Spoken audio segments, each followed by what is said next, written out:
दुनिया के कलह मिटे नहीं और बढ़ गए। अभी अभी कलह बंद हुए ऐसा लगा तो यूक्रेन का शुरू हो गया। यूक्रेन अभी खत्म नहीं हुआ तो उधर इसराइल हमास उनका शुरू हो गया। ऐसे साल भर चलते रहे, झगड़े थमने का नाम नहीं। साधन सुविधा संपत्ति भी बढ़ गई लेकिन अपराध भी बढ़ गए। छोटे छोटे बच्चे अपने विद्यालय में बंदूक लेके जाते और अपने सहपाठियों को भून देते। मानसिक विकृति बन गई, परिवार टूटने लगे, घटस्फोटों का प्रमाण बढ़ने लगा। ये सब हो रहा है। अपने सुख के लिए जो साधन हमने अपनाए उन साधनों से भी ये खराबी हो रही है। तो अभी आर्टिफिशियल इंटेलिजेंस आ रहा है। पूर्वानुभव के आधार पर अनेक शास्त्रज्ञों को ये डर लगता है कि ये ला तो रहे हैं हम, लेकिन कहीं आज हम मशीन को चला रहे, मशीन कल हमको चलाने न लगे। इस उहापोह में दुनिया है, उसको रास्ता मिल नहीं रहा और उनको लगता है कि रास्ता भारत से ही मिलेगा, क्योंकि ऐसे ही उस समय के तंत्र ज्ञान में नंबर 1 भारत था। सोने की चिड़िया कहलाता था। यहां गरीबी नहीं थी, भिखारी नहीं थे, चोरी नहीं थी, अप्रामाणिकता नहीं थी। सब लोग समाधान पूर्वक रहते थे।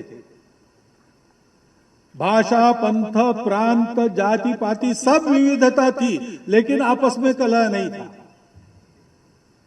ऐसा 1 नहीं 2 नहीं 3000 साल तक भारत रहा। अभी अभी तक भारत पर आक्रमणों का तांता शुरू होने के पहले तक भारत सब मामलों में दुनिया का नंबर 1 था। भारत के पास कोई प्राचीन पूंजी ऐसी है जिससे दुनिया को रास्ता मिल सकता है और मिलता है। अभी G20 हुआ। G20 में मुख्यतः आर्थिक और भू राजनीतिक मामलों का विचार होता है। वो भी अर्थाधारित ही विचार होता है।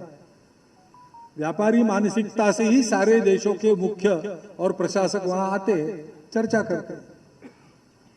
लेकिन भारत में परिषद हुई, भारत यजमान बना, तो परिणाम क्या हुआ? अर्थाधारित विचार करने वालों ने वसुधैव कुटुंबकम के मानवीय विचार को स्वीकृत किया। आर्थिक विचार पर मानवीय विचार सवार हो गया। अब उसके क्रियाकलाप जरूर बदलेंगे। यह दिशा भारत में ही उनको मिलती और भारत में उनको मिलनी ही थी, क्योंकि भारत के पास अपना एक दृष्टिकोण है। वो थियरी नहीं है, वो प्रत्यक्ष अनुभूति है।